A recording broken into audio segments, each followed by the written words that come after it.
Hello, good morning everyone. Last लेक्चरला आपण पाहिलं होतं की एक मिनिट ना, लास्ट लेक्चरला आपण ऑनलाईन ऍडव्हर्टायझिंग पाहिलं होतं. आता आपण पाहणार आहोत online marketing research. Online marketing research म्हणजे काय की ज्या पद्धतीने तुम्हाला सपोज मार्केटिंग जर करायचे आहे तर मार्केटिंग करण्यासाठी पहिलं तुम्हाला काय गरजेचं आहे तर मार्केट रिसर्च करणं गरजेचं आहे.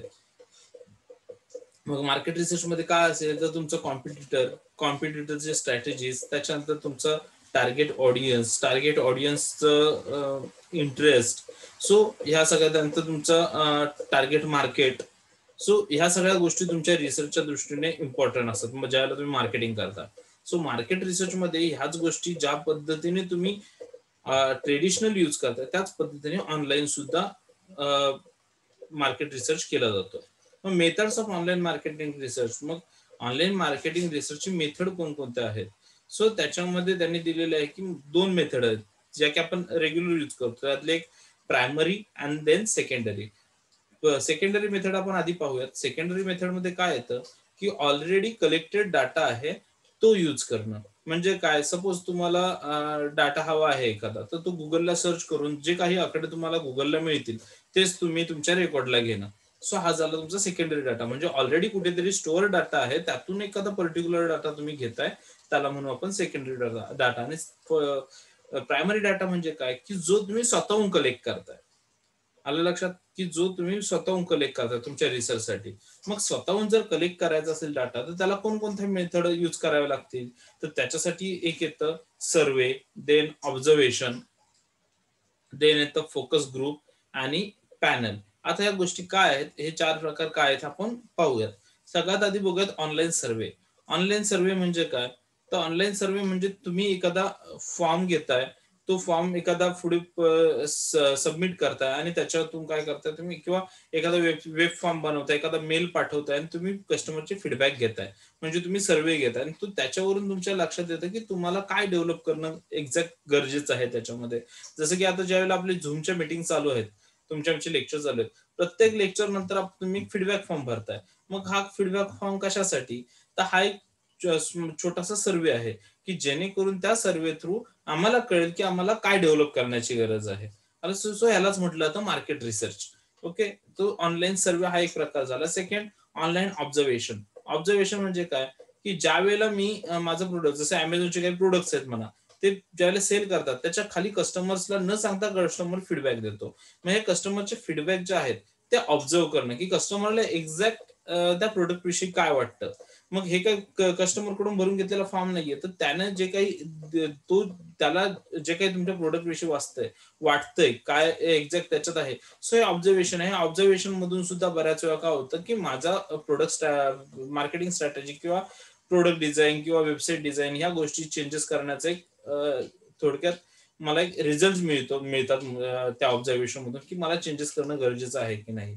सो याच पद्धतीला म्हटलं तर ऑनलाईन ऑब्झर्वेशन. देन थर्ड येतं ऑनलाईन फोकस ग्रुप. आता मी काही लोकांना ऑनलाईन ऑब्झर्व करतो. म्हणजे सपोज 10 ते 20 लोक आहेत की जे सकाळी 4 वाजता किंवा संध्याकाळी 4 वाजता माझ्या वेबसाईटला व्हिजिट केल्याच्या नंतर आता हे लोकांचं नेमक्या पुढचं आता हे काय असेल, पुढे ते लोक काय करणार आहेत व्हिजिट केल्याच्या नंतर. आता पुढे जाऊन ते एखादा पेज ओपन करतायत की तिथेच थांबतायत की तिथून पाठी जातायत.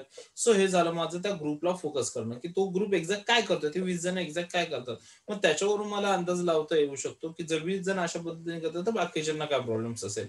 सो याला म्हटलं जातं ग्रुप फोकस, की मी त्या 20 लोकांवरती लक्ष ठेवून आहे. सपोज आता मला जर असं म्हणायचं की आपल्या कॉलेजमध्ये एक्झॅक्ट मुलांना काय हवं आहे हे जर मला माहिती आहे, त्याचं जर मला रिसर्च करायचं, तर मी एक 20 मुलं पकडली, कॉलेजला येणारी पहिली 20 मुलं, त्या मुलांना मी दिवसभर ऑब्झर्व करत बसलो की ते काय करतात, कसं कुठे जातात, त्याच्यानंतर रिसेस मध्ये कुठे जातात, ते लेक्चरला काय करतात, ह्या सगळ्याच्या ज्यावेळेला मी केल्याच्यानंतर मी ऑब्झर्व करून सांगू शकतो की त्यांना एक्झॅक्ट काय अपेक्षित होतं त्या मुलांना.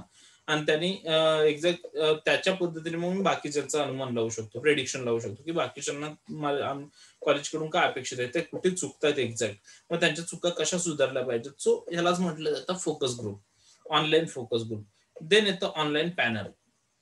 आता या ऑनलाईन पॅनल मध्ये काय असतं एक्झॅक्ट, तर panel of group of users. Panel म्हणजे काय, तर युजरचा ग्रुप आहे who confirm participating in the cost on online studies, की तुम्ही ज्या काही ब्लॉग्स टाकताय किंवा तुम्ही जे काही ऍडव्हर्टाइजमेंट करताय, सो त्याला कंटिन्यू वाचणारा हा ग्रुप आहे. मग आता हा ग्रुप जो आहे त्याने एक्झॅक्ट तुमच्या वेबसाईटला कशा पद्धतीने, थोडक्यात ऑनलाईन पॅनल म्हणजे मी असं म्हणेन हिस्ट्री, हिस्ट्री नाही, so constant online studies. Advantage of online panels are the cost, because online panel are much cheaper than the conducting of real panel. So online panel म्हणजे काय, की ऑनलाईन पॅनल थ्रू तुम्ही कस्टमरचा feedback घेताय. आता याच्यामध्ये real panel, ज्यावेळेला एखादा panel बनवलं जातं आणि त्याच्यामधून तुम्हाला सपोज पॅनल आहे की मी एक ग्रुप बनवला क्लासचा आणि मी सांगितलं की तुम्ही त्या ग्रुपने याच्यावरती एखाद्या पर्टिक्युलर गोष्टीवरती मला मला एक क्लासमधला एक चांगला विद्यार्थी काढून द्या. तर तुम्ही त्या पद्धतीने ग्रुप बनवला. आता तुम्ही त्या प्रत्येकाचं काय करणार, इंटरव्ह्यू घेणार आणि मग सांगणार तुम्ही सर ह्याच्यातला कोण बेस्ट होता, किंवा त्यांच्या एखाद्याची वायवा घ्यायला आणि सांगाल सर ह्याच्यापैकी हा बेस्ट आहे. सो त्याच पद्धतीने ऑनलाईन पॅनल काम करतं. ऑनलाईन पॅनल मध्ये तुम्हाला एक्झॅक्ट सगळ्या गोष्टींचं हे सर्वे करता येतो, किंवा सगळ्या गोष्टी ज्या आहेत त्या ऑब्झर्व करून मग ते पॅनल आहे ते तुम्हाला काय करतं, ते युजर जे आहेत की ते तुम्हाला रिझल्ट देऊन त्याच्यावरती तुम्ही बाकीच्यांचा रिझल्ट ठरवू शकता. So online panel. आता advantages and limitation of online marketing research. आता हे ऑनलाईन मार्केटिंग रिसर्चचे ऍडव्हान्टेजेस अँड लिमिटेशन्स काय आहेत सर? सो त्याचा पहिला ऍडव्हान्टेज आहे प्रिसिजन. प्रिसिजन याने की स्पष्टीकरण थोडक्यात म्हणतो की online marketing research facility easier targeting of respondents across numerous segment. It also provide access to spaces and qualitative panel which ensure the gather reliable data on some sensitive issues. So ते काय करतात की ह्याच्यामध्ये स्पष्टीकरण राहतं, कारण तुम्हाला ह्याच्यामध्ये जो मिळणारा डाटा आहे तो बराचसा ऍक्युरेट असतो, कारण तो त्या कस्टमर कडून डायरेक्टली तुम्हाला मिळालेला डाटा आहे. सो त्याच्यातून तुम्हाला चांगल्या पद्धतीचे प्रिडिक्शन लावतात. म्हणून ह्याला म्हटलं प्रेसिजन म्हणजे स्पष्टीकरण, की तुमच्या समोर जे आहे ते स्पष्ट आहे, त्याच्यात काहीही असं त्याच्यानंतर येणारे प्रॉब्लेम जे असतील ते तुम्ही फेस करा. कारण एखादा माणूस जो खोटं बोलत आहे, तुम्ही जर चुकीची माहिती सेकंडरी डाटामध्ये तुम्ही जर डाटा घेतला तर तो डाटा कितपत खरा ठरेल याची काही गॅरंटी नाहीये, कारण तो किती जुना आहे हेही तुम्हाला माहिती नाहीये. सो इथे काय होतं प्रेसिजनला, तुम्ही स्वतः ज्यावेळेला कलेक्ट करताय डाटा, सो त्यावेळेस काय होतं की तुमचा तो व्यक्ती जो आहे तो अपडेट आहे. सो तुमच्याकडे आलेला डाटा जो आहे तो अपडेटेड आहे, त्याच्यामुळे त्याच्यात ऍक्युरेशन जास्त असणार आहे. Then international. आता ज्यावेळेला सर्वे तुम्ही ऑनलाईन सर्वे करताय तर तो सर्वे तुम्ही इंटरनॅशनल लेवलला सुद्धा करू शकता. मग त्याच्यासाठी स्पेसिफिक एरिया ठरलेला नाहीये. तेच जर तुम्ही ट्रेडिशनल करायचं म्हटलं तर तुम्हाला इंटरनॅशनल लेवलला नाही करता येणार, तो तुम्ही लोकल एरिया पुरता करू शकता. सो हा एक त्याचा ऍडव्हान्टेज आहे की ऑनलाईन सर्वे किंवा ऑनलाईन रिसर्च हा तुम्हाला ग्लोबल लेवलला किंवा इंटरनॅशनल लेवलला करता येतो. Then affordable. It is an inexpensive way to conduct large research project. It is possible to get hundred of response without spending huge amount of money. आता इथे काय होतं की इथे तुम्हाला कोणत्याही प्रकारची कॉस्ट द्यावी लागत नाही. इथे तुम्ही एखादा फॉर्म बनवला, तो स्प्रेड केलात, सो तो स्प्रेड केल्याच्या नंतर तुम्हाला त्याची इन्फॉर्मेशन मिळते. सो ह्याच्यामध्ये विदाउट मनी, तुम्हाला काही मनी खर्च न करता किंवा काही कॉस्ट न देता तुम्हाला खूप ह्यूज ह्याच्यामध्ये डाटा मिळतो. आता मध्यंतरी तुम्हाला एक एक्झाम्पल द्यायचं म्हटलं तर खेड नगरपालिकेने एक फॉर्म काढला होता, गुगल फॉर्म, तो सर्क्युलेट केला होता व्हॉट्सअपला, आणि त्याच्यात असं म्हटलं होतं की तो फॉर्म ज्याला कोणाला कोविडची लक्षणं असतील त्याने तो फॉर्म भरून द्या. असं वाटत असेल की काही प्रॉब्लेम आहेत त्याने तो फॉर्म भरून द्या. सो खूप सारे त्यांना रिस्पॉन्स मिळाले, आणि मग हाच त्यांनी काय केलेला ऑनलाईन सर्वे आहे. सो त्याच्यानंतर येतं reliable. Most research suppliers have access panel which provide a easily accessible, reliable respondent base, which is respond promptly to online questionnaires. Furthermore, internet allows to create fully automated questionnaires in terms of collecting response and screening questions, avoiding the risk of human error. आता याच्यामध्ये ज्यावेळेला online सर्वे ज्यावेळेला केला जातो त्यावेळेस त्याच्यावरती जी काही क्वेशनरी किंवा जो काही फॉर्म असेल, फीडबॅक फॉर्म असेल किंवा जे काही क्वेशनरीज असतील ती खूप इझी बनवली जाते, जेणेकरून कस्टमर्सला ते त्याचा जास्त त्रास होऊ नये. आणि कस्टमर्सला काय होतं की जर त्याचं इंटरनेट वगैरे जर व्यवस्थित असेल किंवा काय म्हटलंय इलेक्ट्रॉनिक, आणि becomes easier to streaming and available immediately. की आणि दुसरी गोष्ट की ऑनलाईन असल्यामुळे कस्टमरला इमिजिएटली ते अवेलेबल होतं. Online marketing research, if you undertaken quickly and result received within a few days. Sorry. Best respond promptly on online questionnaires. Furthermore, internet allowed to create fully automated. आणि internet काय करतो की ते question जे आहेत ते fully automated बनवतो. म्हणजे त्यांनी एकदा ते त्यानुसार दिले की तो ऑटोमॅटिकली सबमिट होतो. त्या कस्टमरला पुन्हा त्याची प्रिंट वगैरे काढून सबमिट करायची काही गरज पडत नाही. Collecting response and screening questions avoiding the risk of human error. आणि याच्यामध्ये रिस्क फार कमी येते ह्युमन एररची, त्याच्यामुळे हा रिलायबल म्हटलं गेलं. त्याच्यानंतर येतं automation and real-time access. A respondent input their own data and it is automatically stored electronically. Analysis tools become easier, is a streamlined and available immediately. Online marketing research can be undertaken quickly and result received within a few days, as opposed to several weeks involving face-to-face and postal data collection method. म्हणजे postal data connection method किंवा face to face method पेक्षा याच्यामध्ये quick result मिळतात. आणि दुसरी गोष्ट automation, म्हणजे याच्यामध्ये तुम्ही स्वतःचा डाटा तुम्ही स्वतः बनवू शकता. Input their own data, respondent input their own data, म्हणजे जो कोण रिस्पॉन्ड देणार आहे तुमच्याला तो त्याचा डाटा बनवू शकतो. And it is automatically store electronically, आणि हा ऑटोमॅटिक स्टोर होतो इलेक्ट्रॉनिकली. सबमिट केला की स्टोर होतो. जसं तुमचं गुगल फॉर्म तुम्ही एकदा सबमिट केलं तर की त्याची एक्सेल शीट त्या ज्याने कोणी तो गुगल फॉर्म पास केला असेल की त्याच्याकडे ते सेव्ह होते. सो त्यालाच म्हटलं automatic and real time access, हा त्याचा ऍडव्हान्टेज आहे. Then convenient for respondent. Respondent can answer questions on their schedule. आता याच्यामध्ये काय होतं की रिस्पॉन्डंट त्याचे आन्सर कधीही देऊ शकतो त्याच्या शेड्यूल प्रमाणे. त्याच्यात काही असं हे नाहीये की इतक्याच वेळात त्याला दिला पाहिजे. देन ऍट देअर पेस, त्याला जसा वेळ मिळेल, जशी त्याला सुट्टी मिळेल किंवा त्याला जेव्हा रिकामा वेळ असेल त्यावेळेस तो देऊ शकतो त्याचा reply. And can even start a survey at one time, stop and complete it later. आणि त्याने जर सुरू केला असेल एखादा सर्वे तर तो स्टॉप करू शकतो किंवा नंतर तो कम्प्लीट करून तुम्हाला देऊ शकतो. त्याच्यामुळे ही जी मेथड आहे ती कन्व्हिनियंट आहे. Then versatile. Online marketing research. आता हा जो ऑनलाईन मार्केटिंग रिसर्च आहे हा फक्त गुगल फॉर्म थ्रूच नाही होत, तर व्हिडिओ थ्रू केला. यूज ऑफ व्हिडिओ, त्याच्यात व्हिडिओ सुद्धा यूज केले जाऊ शकतात, इमेजेस सुद्धा यूज केले जाऊ शकतात, ऑडिओ सुद्धा यूज केले जाऊ शकतात. So for richer questionnaires environments. So याच्यामध्ये वेगवेगळ्या वर्सटाईल वेगवेगळ्या प्रकारचे मीडियम्स यूज केले जाऊ शकतात, म्हणून त्याला वर्सटाईल म्हटलंय. Then limitations of online marketing research. आता ऑनलाईन मार्केटिंग रिसर्चचे काही लिमिटेशन्स आहेत. त्यातला पहिला, limited sampling and respondent availability. आता याच्यामध्ये काय होतं की बऱ्याच वेळा तुम्हाला माहिती आहे की तुम्हाला एखादा फॉर्म आला, जर तुम्हाला त्याच्यात इंटरेस्ट नाही येतो तुम्ही तो इग्नोर करणार. त्याच्यामुळे ह्या अशा गोष्टींमुळे काय होतं की हे जे फॉर्म्स आहेत की याला फारसा रिस्पॉन्स मिळत नाहीये, रिस्पॉन्डंट जे आहेत ते अवेलेबल होत नाहीये त्याच्यात. Then second, possible cooperation problems. Although online survey many field can attain response rates equal or slightly higher than that of traditional modes. Internet users today are constantly bombarded by messages and can easily delete some without reading. So आता माहिती आहे तुम्हाला की इंटरनेटवरती बरेचसे लोक, आता तुमच्याकडे व्हॉट्सअपवरती आलेले काही मेसेज तुम्ही 9 वाजताच डिलीट करता जर तुम्हाला मोठे वाटले की तुमच्या कामाचे नाही वाटले तर. सो हाच एक प्रॉब्लेम होतो की ज्या वेळेला तुम्ही एखादा मेसेज कुणाला तरी व्हायरल करताय किंवा शेअर करताय तेव्हा 9 वाजता बरेचसे लोक इंटरनेटवरती डिलीट करतात. त्याच्यामुळे possible cooperation problem. So cooperation मध्ये याच्यात प्रॉब्लेम्स येऊ शकतात.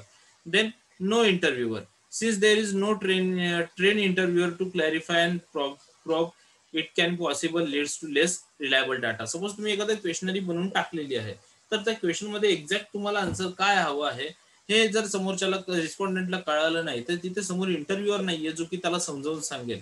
त्याच्यामुळे हा एक तिथे इश्यू होऊ शकतो. Then audience representation. Companies that use online marketing survey never know who will fill them. This could cause of lack of target audience representation in the online survey. For example, a discount women's clothing company may primarily sell to women's age 18 to 30 with a specific annual income. But the people who respond to the survey may not be from the target customer base. Without a way of identifying respondent, wrong people may be participating in the online survey. This would new the survey result with information that does not apply to the store or its customer base. Audience representation. So audience जे represent करतात, आता बऱ्याच वेळा काय होतं की तुम्ही form पाठवलेला जो टार्गेटेड ग्रुप वेगळा असतो आणि येणारा जो रिस्पॉन्स असतो तो वेगळा लोकांकडून येतो आणि त्याचा तुम्हाला काही फायदा नसतो. जसं की मध्यंतरी म्हटलं की आता मगाशीच तुम्हाला सांगितलं की खेड नगरपालिकेने एक फॉर्म सर्क्युलेट केला होता, गुगल फॉर्म, की ज्यांना कोणाला ह्याची कोविडची लक्षणं दिसत आहेत किंवा ज्यांना कोणाला सिम्पटम्स जाणवलेत काहीतरी, त्यांनी तो फॉर्म भरून द्यायचा होता. आता आल्याच्या नंतर त्याच्यावरती तसं काही मेन्शन नव्हतं. त्याच्यामुळे ज्या वेळेला माझ्याकडेही तो फॉर्म आला तर मग माझ्यासारख्या बऱ्याचशा लोकांना असं वाटलं की ते सर्वे करतायत सगळ्यांचाच, त्याच्यामुळे सगळ्यांचाच त्यांना इन्फॉर्मेशन हवी आहे. सो आम्ही ती इन्फॉर्मेशन भरून तो फॉर्म सबमिट केला. सबमिट केल्याच्या नंतर नगरपालिकेकडून आम्हाला लगेचच दुसऱ्या दिवशी फोन आला की तुम्हाला काय लक्षणं दिसत. आम्ही म्हटलं काही नाही. मग तुम्ही तो फॉर्म कशाला भरला? म्हटलं आम्हाला त्याच्यात असं कुठेही मेन्शन नव्हतं, त्याच्यामुळे तर नाही, तो फक्त आम्ही लक्षणं दिसणाऱ्यांसाठी तो फॉर्म सर्क्युलेट केलेला आहे. सो मग असं होतं की त्यांचा टार्गेटेड ऑडियन्स कोणतरी वेगळा होता आणि रिस्पॉन्स कोणाचे तरी वेगळ्याचे आले. मग ते रिस्पॉन्स त्यांच्या काही कामाला येत नाहीये. जो त्यांच्याकडे जो आता माझा डाटा गेला तो त्यांच्या काही कामाचा नाहीये, कारण त्यांना जे अवेलेबल अपेक्षित होतं माझ्याकडून ते माझ्याकडे नाहीये. सो हा एक प्रॉब्लेम होतो. Then online market research tools. So online market research करताना कोणकोणते टूल्स यूज होतात? त्याच्यामध्ये फर्स्ट आहे कीवर्ड सर्च. तर simple web search using search engine such as Google. So तुम्हाला जे काय पाहिजे अवेलेबल आहे, मी म्हटलं सेकंडरी मध्ये तुम्हाला जे काही रिसर्च करायचं आहे ते तुम्ही सिंपल गुगल सर्च करून सुद्धा तुम्ही ते मिळवू शकता. सो हा एक त्याचा पहिला टूल्स आहे keyword search. Then competitors links. Second, competitor जे आहे त्याच्या लिंकवरती जाऊन किंवा त्याच्या वेबसाईटला जाऊन तो एक्झॅक्ट कशी मार्केटिंग करतो, तो कोणकोणती स्ट्रॅटेजी यूज करतोय त्याच्या वेबसाईटला, याची इन्फॉर्मेशन तुम्ही काढू शकता. हे झालं second tool. Then read blogs. त्याच्यानंतर ब्लॉग वेगवेगळ्या त्याच फील्ड मधल्या वेगवेगळ्या लोकांचे ब्लॉग्स वाचून, सो ते ब्लॉग वाचल्याच्या नंतर सुद्धा तुम्हाला आयडिया येते की सगळ्यांचे ब्लॉग तुम्ही तुमचा जो काही व्ह्यू आहे तो तयार करू शकता सगळ्यांच्या ब्लॉग्स मध्ये. सो थर्ड एक त्याचा जो काही टूल्स आहे तो read blogs. Then fourth, conduct online survey. आणि चौथा, ऑनलाईन सर्व्हे कंडक्ट करणं. सो या 4 टूल्स थ्रू तुम्ही मार्केट रिसर्च करू शकता, ऑनलाईन मार्केट रिसर्च. देन येतं ऑनलाईन पीआर. ऑनलाईन पीआर म्हणजे online public relation activities. So आता तुम्हाला माहिती आहे की सध्या ऑनलाईनच्या ह्याच्यामध्ये सध्या सगळीकडे ऑनलाईन चालू आहे किंवा बरेचसे प्रोडक्ट ऑनलाईन विकले जातात. त्याच पद्धतीने तुम्हाला हेही माहिती आहे की ज्यावेळेला ऑनलाईन प्रोडक्ट विकले जातात तेव्हा तुम्हाला कस्टमर सपोर्ट सुद्धा ऑनलाईन मिळतो. आणि हा ऑनलाईन कस्टमर सपोर्ट कशासाठी दिला जातो, तर हेच पब्लिक रिलेशनसाठी. कारण sale after sorry after sale service जर मिळाली नाही कस्टमरला, तर कस्टमर तुमच्याकडे पुन्हा येण्याची शक्यता फार कमी आहे. कारण सध्याच्या म्हणजे सध्याच्या मार्केटमध्ये लोकांना अपेक्षित आहे आफ्टर सेल सर्व्हिस, की तुम्ही एकदा प्रोडक्ट विकल्याच्या नंतर तुम्ही त्याला सर्व्हिस कशी देताय. त्याच्यामुळे प्रत्येकाने पब्लिक रिलेशन मेंटेन करण्यासाठी सेल सर्व्हिस अवेलेबल करून दिलेली आहे. जसं की तुमच्या मोबाईल नेटवर्क, तुम्हाला जर काही प्रॉब्लेम आला तुम्ही कस्टमर केअरला फोन करताय. कस्टमर केअरचे कॉन्टॅक्ट का दिलेले आहेत? कारण ज्या वेळेला ते कस्टमरला सर्व्हिस देतील त्याच्यानंतरच कस्टमर तिथे अट्रॅक्ट होणार. जसं की मध्यंतरी तुम्हाला मी हे पण एक्झाम्पल दिलं, मी पेटीएम वरून 2 पॉलिसीज मागवून घेतल्या, परचेस केल्या. पॉलिसीज परचेस केल्या कोणाच्या? आयसीआयसीआय लोंबार्डच्या. परंतु मला ते वेळेत मिळाल्या नाही वाट बघून सुद्धा. सो मी पेटीएम कस्टमर सपोर्टला मेसेज केला. मेसेज केल्याच्या नंतर मला लगेच त्याचे रिस्पॉन्स यायला लागले. त्यांनी मला सांगितले 1 आठवडा थांबा, आम्ही पाठवून देऊ. 1 आठवड्यानंतर सुद्धा मला त्यांचं हे नाही, पॉलिसी अवेलेबल नाही झाली. मी त्यांना परत मेसेज केला की सर 1 वीक कंप्लीट होऊन गेलाय. मग त्यांनी मला सांगितलं सर मी पर्सनली याच्यामध्ये पाहतोय, तुम्ही अजून 2 दिवस थांबा, मी काहीतरी प्रयत्न करतो. मग त्याच्यानंतर 2 दिवसांनी त्यांनी मला त्या दोन्ही पॉलिसीज माझ्या पर्सनल अकाउंटवरती टाकल्या. त्याही आयसीआयसीआय लोंबार्डने नाही तर पेटीएमने. आणि त्याने सांगितलं की याच्या पुढे सर असं काही प्रॉब्लेम झाले तर आम्ही सॉल्व्ह करू. सो मला जी त्यांची सर्व्हिस आवडली पेटीएमची कस्टमर सर्व्हिस, त्याच्यामुळे मी आता कधी काही अशा काही गोष्टी झाल्या तर मी त्या पेटीएम वरून कारण माझा ट्रस्ट बसला की पेटीएम रिस्पॉन्स देते. आणि हेच सगळ्यात महत्वाचं असतं. आणि याच पद्धतीला म्हटलं जातं online public relations. So advantages of online public relation. मग या ऑनलाईन पब्लिक रिलेशनचे ऍडव्हान्टेजेस काय आहेत? तर पहिला आहे increase traffic to a website. So तुमच्या वेबसाईटवरचा ट्रॅफिक वाढवावं किंवा गर्दी वाढवावी. जर तुम्ही कस्टमरला जर व्यवस्थित सर्व्हिस दिली, कस्टमरशी रिलेशन जर मेंटेन केलेत, तर कस्टमर्स तुमच्या वेबसाईटवरती जास्त व्हिजिट करेल. जसं की आता मी म्हटलं अमेझॉन वाले सुद्धा बघा, रिटर्न पॉलिसी चांगली आहे त्यांची. जर एखादा प्रोडक्ट सो त्याच्यामुळे काय होतं किंवा त्यांचा काही प्रॉब्लेम आला, ट्रॅकिंग सिस्टम जे आहे की तुमचा प्रोडक्ट कुठे आला हे अमेझॉनवाले एक्झॅक्ट सांगतात. त्यामुळे काय होतं की पब्लिक रिलेशन मेंटेन राहिले त्यांचे, पब्लिकला त्यांच्यापासून कोणती प्रॉब्लेम्स येत नाही. त्यांच्यामुळे अमेझॉनच्या साईडवरची जी ट्रॅफिक आहे ती वाढली. बरेचसे लोक आता अमेझॉन वरूनच बऱ्यापैकी ऑनलाईन खरेदी करतात. Then contribution to search engine optimization by generating links back to the website as well as enhancing website authority. Contribution to search engine optimization by generating links. So याचा फायदा काय होतो की पब्लिक रिलेशनमुळे अजून एक होतं, ऑनलाईन पब्लिक रिलेशनमुळे तुम्हाला exact लक्षात येतं की पब्लिक ऑनलाईन काय सर्च करणार, त्या पद्धतीने तुम्ही ऑनलाईनला सर्च इंजिन मध्ये तुम्हाला ज्या ज्या पद्धतीने पब्लिकला ऍक्सेप्ट आहे, ज्या गोष्टी पब्लिक सर्च करतं किंवा ज्या सर्चेसची पब्लिकला गरज आहे, सो असेच जे काही कीवर्ड्स आहेत ते तुम्ही पब्लिक्सला अवेलेबल करून देऊ शकता. आणि त्याने काय होईल की तुमच्या लिंक्स किंवा तशा ज्या लिंक आहेत त्या जनरेट करून देऊ शकता. त्याच्यामुळे सुद्धा तुमच्या प्रोडक्टच्या लिंक कस्टमर्सला इझिली अवेलेबल होतील आणि कस्टमर तुमच्याशी कनेक्टेड राहील. हा एक त्याचा ऍडव्हान्टेज आहे. ते इन्हान्स ब्रँड अवेअरनेस. आणि दुसरी साहजिक आहे, जर तुम्ही कस्टमर सर्व्हिस चांगलं दिलं तर तुमचा ब्रँड अवेअरनेस तयार होतो. Then position a company as a authoritative voice in their industry. And second thing, company कडून कोणतरी रिस्पॉन्सिबल आहे कंपनीची जबाबदारी घ्यायला, हेही कस्टमरला पटतं. त्याच्यामुळे सुद्धा त्याचा एक फायदा होतो. Then provide avenue for improved customer relation by allowing a company to directly engage with individual interested on their brand or product. Provide a avenue to improve customer relationship. Customer relationship improve करण्यासाठी हे काय करतं, मदत करतं. आणि त्याच्यामुळे काय होतं की कस्टमर डायरेक्टली एंगेज होतो with individual interest. Company direct engage होते कोणाशी, तर कस्टमरच्या इंटरेस्ट सोबत, आणि त्याचा कंपनीला फायदा होतो. सो त्याच्यानंतर येतं provide a platform to communicate information and or company inside to the target audience. So target audience आणि कंपनी यांच्यामध्ये कम्युनिकेशन प्रोव्हाइड करायचं का, कम्युनिकेशन प्लॅटफॉर्म बनवायचं काम करतं public relation, online public relation. Then आता limitations of online public relation. Online public relation may not be accessible to all the users due to lack of technological support. Hence, one may be able to elicit high quality responses which might be otherwise in the case of traditional PR.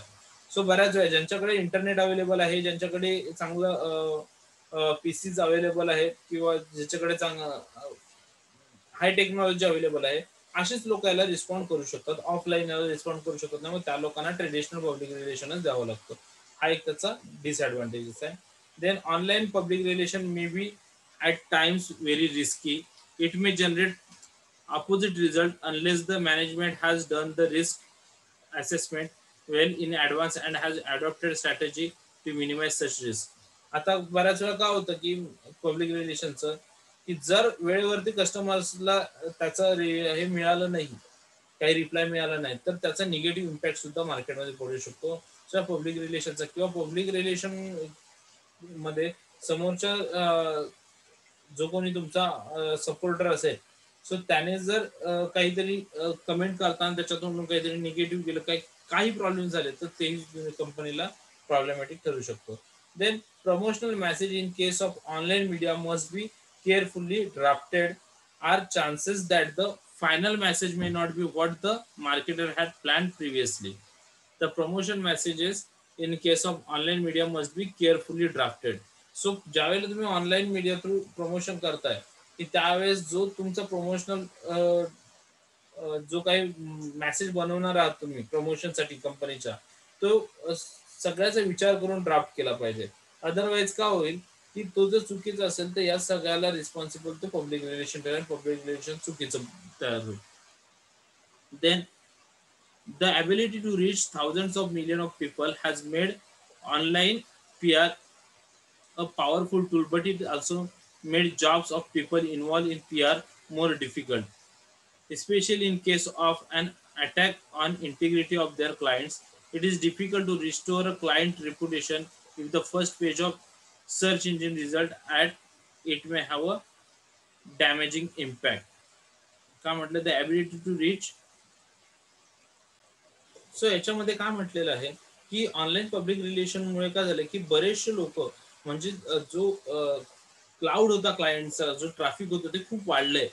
आणि या वाढलेल्या ट्रॅफिकमुळे जर लोकांना वेळोवेळी जर त्याचा response proper मिळाला नाही, तर तुमचा कंटिन्यू कस्टमर आहे तो कुठेतरी दुखावला जाईल आणि त्याचा काय होईल की कंपनीच्या इमेजवरती बॅड इफेक्ट होऊ शकतो.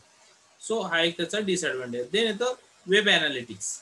वेब अनालिटिक्स म्हणजे काय, वेब अनालिटिक्स मध्ये थोडक्यात मी असं म्हणेन की web history.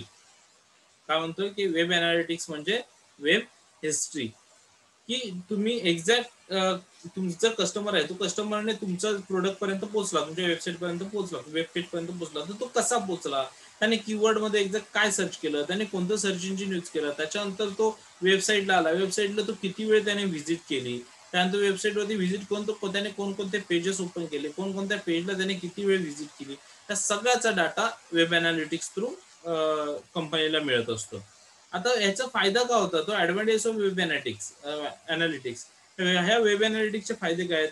Optimise the website, की याच्यामुळे काय होतं की तुमच्या वेबसाईटला त्या कस्टमरने किती वेळ व्हिजिट दिली, त्याने कोणते पेज बघितले, कोणत्या पेजवरती त्याने जास्त काळ घालवला, कोणत्या पेजला त्याने अजिबात व्हिजिट केली नाही.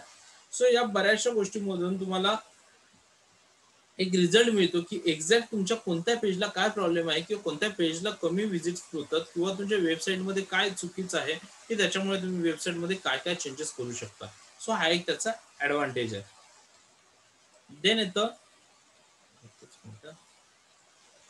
Page view.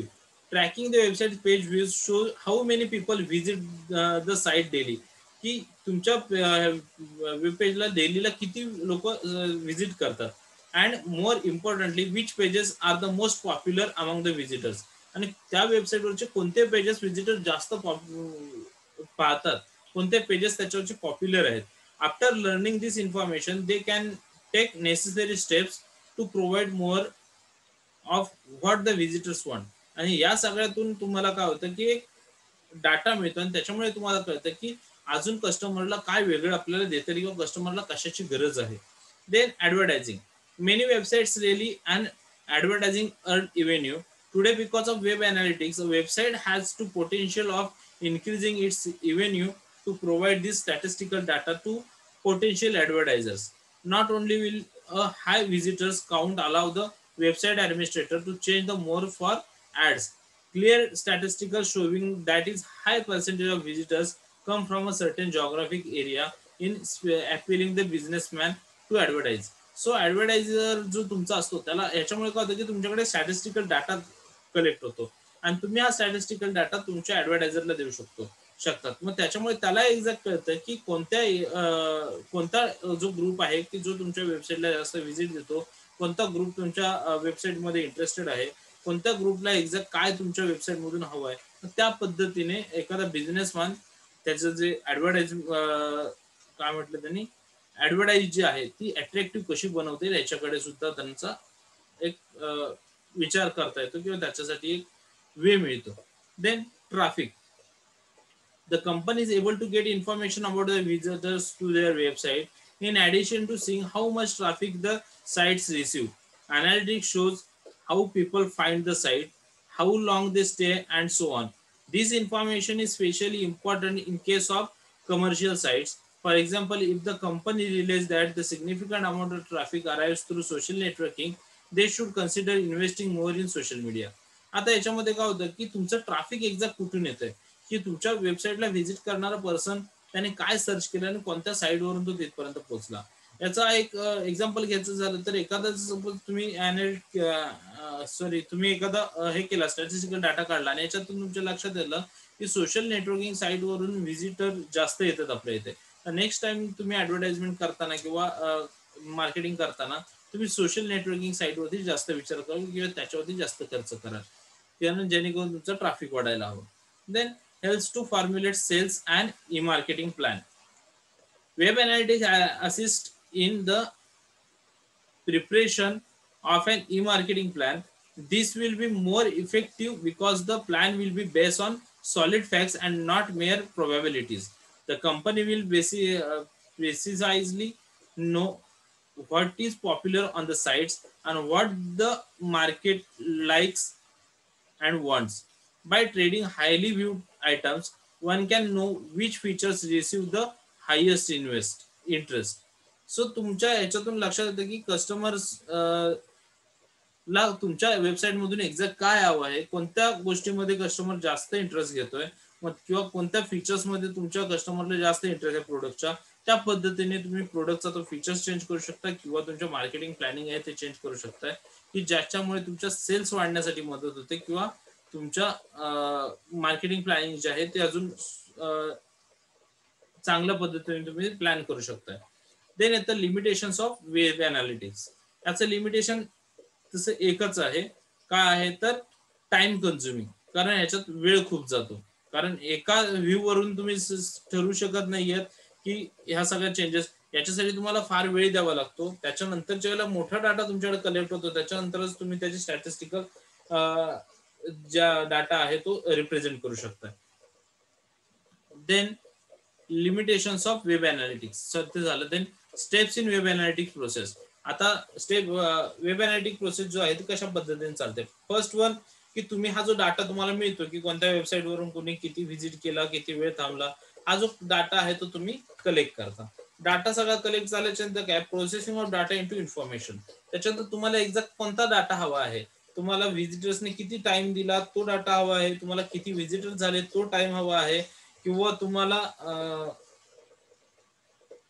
किती पेजेस व्ह्यू झाले तो डाटा हवा, असं वेगवेगळा जर डाटा हवा असेल तर हा जो डाटा तुम्हाला मिळालेला आहे त्याचं त्याला इन्फॉर्मेशन मध्ये काय करावं लागतं, कन्वर्ट करावं लागतं. सो तुम्हाला ज्या पद्धतीचा डाटा अवेलेबल, तुम्हाला ज्या पद्धतीची इन्फॉर्मेशन हवी आहे त्या पद्धतीचा डाटा डाटामधून काढून त्याला इन्फॉर्मेशन मध्ये प्रोसेस करता येतं. देन डेव्हलपिंग की performance indicators. These stages focus on using the ratio of obtain and infusing them with business strategy refer to the key performance indicator. मग त्याच्यामधले एक्झॅक्ट महत्वाचं काय आहे, इम्पॉर्टंट काय आहे त्या सगळ्या इन्फॉर्मेशन मधून ते तुम्हाला फाइंड आउट करता येतं. Then formulating online strategy. आणि त्याच्यानंतर तुम्हाला हे सगळं एकदा फाइंड आउट झालं की महत्वाचं काय आहे, या म्हणजे पहिलं तुम्ही डाटा कलेक्ट केला, त्याला इन्फॉर्मेशन मध्ये कन्वर्ट केला, इन्फॉर्मेशन कन्वर्ट मध्ये केल्याच्या नंतर त्यातलं एक महत्वाचं काय आहे ते तुम्ही कलेक्ट करून काढलं, तर ते कलेक्ट करून काढल्याच्या नंतर तुम्ही त्याला फॉर्म्युलेट करणार पुन्हा, की तुम्ही ते तुमच्या स्ट्रॅटेजीमध्ये फॉर्म्युलेट करणार, तुम्ही त्या पद्धतीने स्ट्रॅटेजी बनवणार. सो हा झाला वेब अनालिटिक्सची process. Then promoting web traffics. Web traffic कशा पद्धतीने वाढवलं जातं. Web traffic is the amount of data sent and received by visitors to a websites. It is determined by the number of visitors and the number of pages they visit. Sites monitor the incoming and outgoing traffic to see which parts of pages of their sites are popular and there are any apparent trends such as one specific page being viewed mostly by people in a particular country. So promoting web traffic. Web traffic is the amount of data, म्हणजे web traffic म्हणजे काय तर amount of data sent and received by visitors to a website. Website वरून send किंवा receive झालाय. It is a determined by the number of visitors and the number of pages they visit. याच्यामध्ये काय बघितलं जातं की किती व्हिजिटर्स झाले आणि त्यांनी कोणकोणत्या पेजेसला किती पेजेसला व्हिजिट केलं. Sites monitors the incoming and outgoing traffic to see which parts or pages of their sites are popular. So त्याच्यातून काय करतं की ह्या ट्रॅफिकमुळे जो काही व्हिजिट करणार ट्रॅफिक आहे याच्यातून त्यांना लक्षात येतं की कोणता पार्ट किंवा कोणते पेजेस जे आहेत वेबसाईटवरचे ते पॉप्युलर आहेत. And there are any apparent trends such as one specific page being viewed mostly by people in a particular country. मग त्याच्यावरून एखादा डाटा ते काढू शकतो किंवा एखादा रिझल्ट काढू शकतो की एका पर्टिक्युलर कंट्रीचे जे लोक आहेत तो पर्टिक्युलर पेज जो आहे तो जास्त व्हिजिट करतात किंवा त्यांच्यासाठी तो जास्त पॉप्युलर आहे. Web traffic is measured see the popularity of websites and individual pages on section within a site. This can be done by viewing the traffic statistics found in the web server log file. So इथे तेच म्हटलेलं आहे की तुमच्या वेबसाईटला किती लोक visit करतात, त्यातला कोणता पार्ट त्यांनी मोस्ट जास्त पाहिला, कोणत्या पेजेसला जास्त ट्रॅफिक व्हिजिट करते, मग त्या पद्धतीने स्टॅटिस्टिकल डाटा काढून तो सॉर्ट आउट केला जातो. आता following is the types of information often accumulated when monitoring web traffic. आता वेब ट्रॅफिक कशा पद्धतीने मॉनिटर केलं जातं? द नंबर ऑफ व्हिजिटर्स, किती व्हिजिटर झाले. The average number of page views per visitor, प्रत्येक व्हिजिटरने ॲव्हरेज एखाद्या पेजला किती वेळा व्हिजिट केलं, सो फ्रिक्वेन्सी त्याची. देन ॲव्हरेज व्हिजिट ड्युरेशन, त्याने किती वेळ तो त्या वेबसाईटला होता किंवा त्या पेजला होता.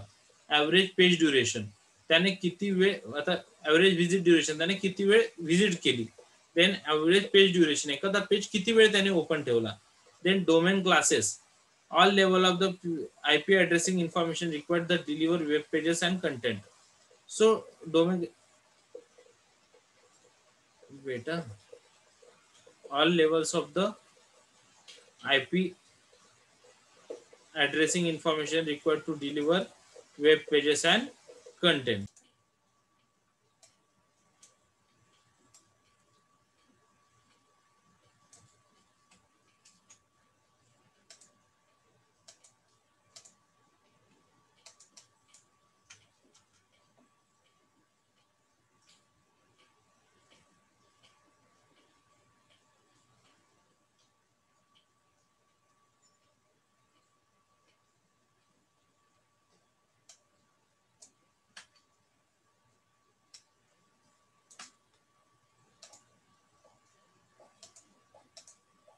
सो याच्यामध्ये काय झालं की बिझनेस टू बिझनेस किंवा बिझनेस टू कस्टमर या दोन्ही ग्रुपवरती चांगल्या पद्धतीने फोकस करायला हवे. यासाठी याच्यामध्ये डिवायडेशन किंवा विभाजन केले गेले की त्यालाच म्हटलं जातं सेगमेंटेशन. देन येतं influencer marketing. Important communicators are identified within related communities.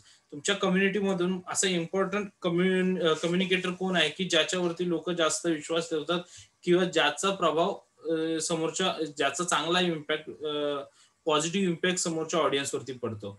So non as, त्यालाच काय म्हटलं जातं, influencer. This is becoming important concept in digital marketing. It is possible to reach influencer via paid advertising such as Facebook. So अशा Facebook pages वगैरे जे असतील की ज्याचा जास्त फॅन फॉलोअर, सो अशा लोकांना तुम्ही पेड ॲडव्हर्टाइजमेंट किंवा तुमच्या ॲडव्हर्टाइजमेंट ज्या आहेत त्या त्यांच्या साईडवरती प्ले करण्यासाठी किंवा त्यांच्या पेजेसवर प्ले करण्यासाठी तुम्ही त्यांना पैसे सुद्धा देऊ शकता. सो अशा पद्धतीने. Then online behaviour advertising. This is a practice of collection information about users online activity over time. हे काय आहे की याच्यातून कस्टमर ऑनलाईन बिहेवियर ॲडव्हर्टाइजमेंट, म्हणजे लोक ऑनलाईन किती वेळ असतात आणि काय काय गोष्टी ऑनलाईन करतात की याची इन्फॉर्मेशन कलेक्ट करण्याचं काम याच्यात केलं जातं. On a particular device and across different unrelated website. कोणकोणत्या वेबसाईटवरती कोणकोणत्या डिव्हाइसेसवरती लोक वेळ घालवतात त्यांचा online, in order to deliver advertisement directed at that user's interest and preference. So याच्यातून तुम्हाला लक्षात येतं की त्या युजरचा एक्झॅक्ट इंटरेस्ट कुठे आहे, तो कशाला प्रेफरन्स जास्त देतोय. Then collaborative environment. A collaborative environment is being set up between the organization, the technology service provider, and the digital agencies to optimize effort, resource sharing, reusability, and communication.